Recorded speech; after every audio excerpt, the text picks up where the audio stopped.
Everybody asking how we doing, say we good. Don't need no one to tell me how to live just like they would. It ain't their business, but they in it, I don't know why. Revolved around my life after I found another. Ini saya akan menjelaskan tentang manajemen operasional dari topik 1 sampai topik 7. Dari topik 1 yaitu membahas tentang manajemen operasional, pengertian, fungsi, dan ruang lingkup.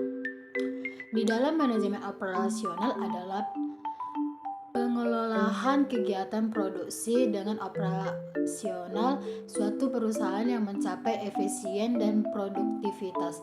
Fungsi utamanya yaitu mengacu, perencanaan, pengorganisasian, pelaksanaan, dan pengendalian proses produksi.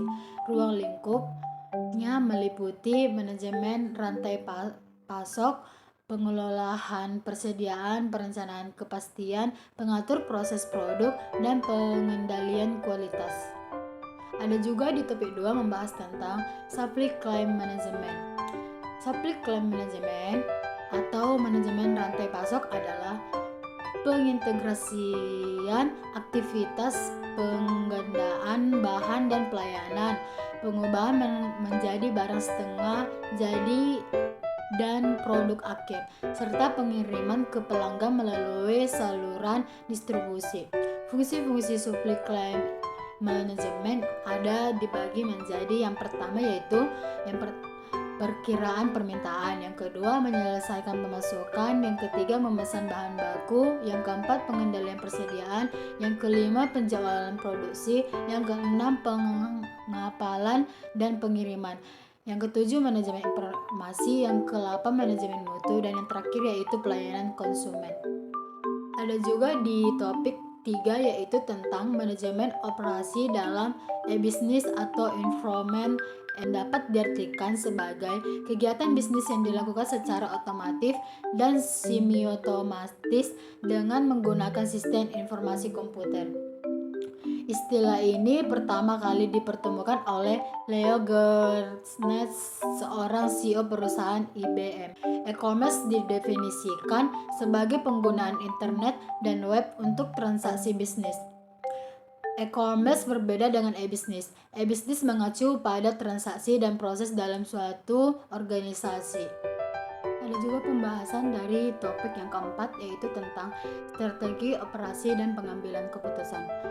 Di dalam strategi operasi ini merupakan salah satu cara yang dapat dikembangkan oleh perusahaan dengan memanfaatkan operasi pabrik dan jasa untuk berkompetensi di pasar global.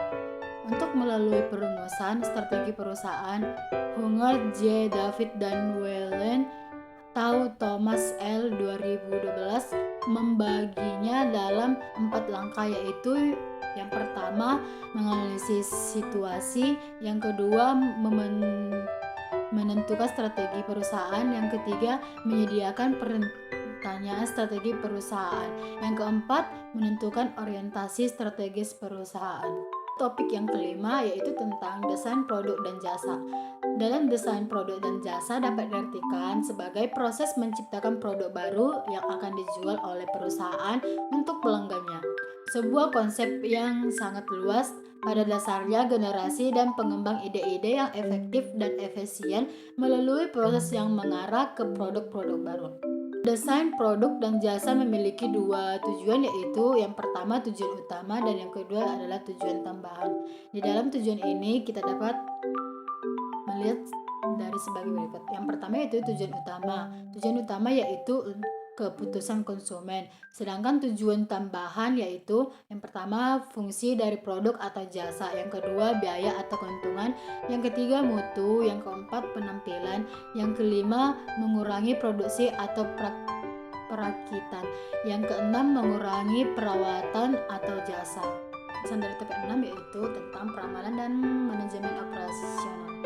Peramalan atau forecasting adalah seni dan ilmu memprediksi peristiwa-peristiwa yang akan terjadi dengan menggunakan data histori dan memproyeksikannya ke masa depan dengan beberapa model matematis.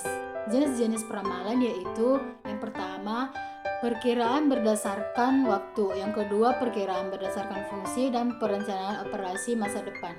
Yang ketiga, perkiraan berdasarkan jenis data yang disusun. Yang keempat, perkiraan berdasar sifat penyusunannya. Yang mengenai tentang lanjutan peramalan dalam manajemen operasional. Hasil peramalan dari satu orang dengan orang lain dapat berbeda.